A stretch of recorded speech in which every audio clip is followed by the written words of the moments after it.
second, psaltery, and dulcimer, and all kinds of music shall fall down and worship the golden image. So that was the decree when the Assyrians sacked Jerusalem and the kingdom of Israel. That's what happened. They came in there basically trying to condemn the Israelites that were in captivity at that time to the laws of that heathen kingdom. That if that you were doing what you were worshiping the kingdom or you worshiping the Most High, then you would be condemned. And so basically, which more or less would be like being called a terrorist today in America. Exactly. Being called something that you ain't necessarily doing wrong, but the system sees you as doing something evil. So we got to be faithful unto death.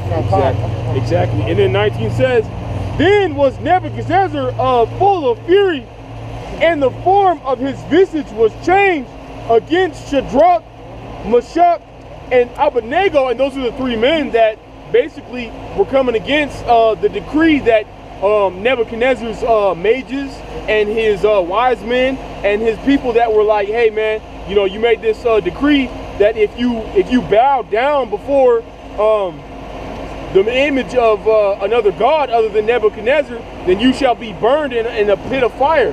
And so basically what happened is, and he commanded the most mighty men that were in his army to bind Shadrach, Meshach, and Abednego and to cast them into the burning fiery furnace. So he commanded his men to bind them.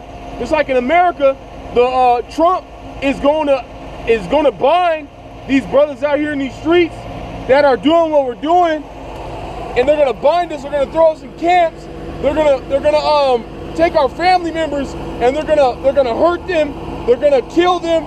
They're gonna do everything they can to try and break our faith from the Most High. And it says, and he commanded, or he says, then those men were bound in their coats, their hosen, and their hats, and then their other garments, and were cast into the midst of the burning fiery furnace. That's what the Edomites are going to do, man. They're going to put you in front of your family, like, all right, you don't take this chip. Guess what? You don't take this microchip in your hand.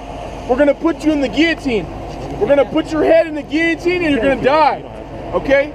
Or if you don't do this, we're going to put you in a firing squad and we're going to kill you and we're going to kill your whole family. There's nothing you can do about it. Hey, man, hey, that's why you should train your children. And like this brother just read, hey, that's why you got to get ready to be in the spirit, to be like, you know what?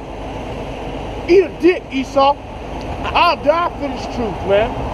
And I know that I'll be telling my brothers, hey, don't be afraid to die for this truth. Ain't no better honor, man. This pole's kind of cold. In fact, you know what? Once in a while, I put a little my hands around that little boy's neck, and I tell him, "Who do you claim?" And he said, "Yahushai." I'm like, "Now you die." Thank you, brother. And he's like, he's training already mentality because, man, to go into that. That's exactly the spirit you need to be in, man, to be in this truth, man. And hey, that shit might be harsh, but the Lord ain't playing no game. No. The Lord ain't giving nobody no goddamn lollipop. And here's why you should be in the faith. I'm just going to beat the rest of these because there's a couple more verses, like 3 or 4 of them. But this is the whole point. This is why you should have faith in the Most High, because he's going to push you into death, and if you choose him over death, he will save you if he wants to, okay? Even if you die, he may resurrect you. But here's why. It says, and these 3 men, Shadrach, Meshach, and Abednego, fell down and bound in the midst of the burning fiery furnace.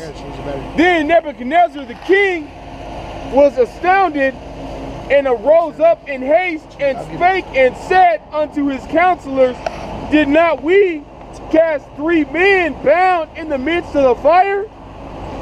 They answered and said unto the king, true, O king. So basically the king was like, hey man, we threw these men in the fire.